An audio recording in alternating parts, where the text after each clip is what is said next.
ഇതുണ്ടല്ലോ ഞങ്ങളുടെ വീടിനുള്ളിൽ നിന്ന് പുറത്തേക്ക് നോക്കുമ്പോൾ കാണുന്ന മനോഹരമായ കുറച്ച് കാഴ്ചകളാണ്. ഇത് ഞങ്ങളുടെ അടുക്കള ഭാഗത്തുനിന്ന് ഞാൻ എടുത്ത വീഡിയോയാണ്. ഇവിടെ ഒരു ഫാർമസിയും പിന്നെ കുറച്ച് കെട്ടിടങ്ങളൊക്കെ ഉണ്ട്. പിന്നെ ഒരു ഫുട്ബോൾ ഗ്രൗണ്ടുണ്ട്. അതിനപ്പുറം ഒരു റോഡ് കഴിഞ്ഞാൽ പിന്നെ സെമിത്തേരിയാണ് കേട്ടോ. ഇതുണ്ട് ഇതിന് നടുക്കൂടെ പോകുന്ന വഴി. ഇതിൽ നമ്മൾ നടക്കുക മാത്രമേ ഉള്ളൂ കേട്ടോ, വണ്ടിയൊന്നും പോകത്തില്ല. എന്ത് രസമല്ലേ, ഫുള്ള് മരങ്ങളും പച്ച കളറിൽ ഇങ്ങനെ നിൽക്കുന്ന കാണാൻ. കുറച്ച് നാളുകൂടി കഴിയുമ്പോഴത്തേക്ക് ഇലകളെല്ലാം പോയി ഇങ്ങനെ ഉണങ്ങി നിൽക്കും. ആ ഒരവസ്ഥ ഭയങ്കര ഒരു വിഷമമാണ്. പക്ഷെ ഇപ്പം കാണാൻ നല്ല രസമല്ലേ. ഇതാണ് ഞങ്ങളുടെ റൂമിൻ്റെ ആ ഭാഗത്തു നിന്നുള്ള വ്യൂവേ. ഇനിയിപ്പോൾ ഇതിൻ്റെ ബാക്ക് സൈഡ് ഇവിടെ അപ്പവും വാവയും കിടക്കുന്ന അവരുടെ റൂമിൻ്റെ പുറത്തേക്കുള്ള കാഴ്ചയാണ്. ഇവിടെ നല്ല രസമാണ്. ഉള്ളിലായിട്ട് കുറേ പച്ച. ഇവിടെയാണ് പിള്ളേരൊക്കെ കളിക്കാൻ ഇറങ്ങുന്നതിൻ്റെ നടുക്ക്.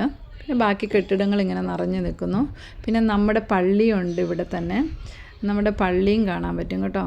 ഇതാണ് ഞങ്ങളുടെ വീടിനുള്ളിൽ നിന്ന് പുറത്തേക്ക് നോക്കുമ്പോൾ കാണുന്ന അതിമനോഹരമായ നല്ല പച്ച നിറഞ്ഞ കാഴ്ചകൾ കേട്ടോ.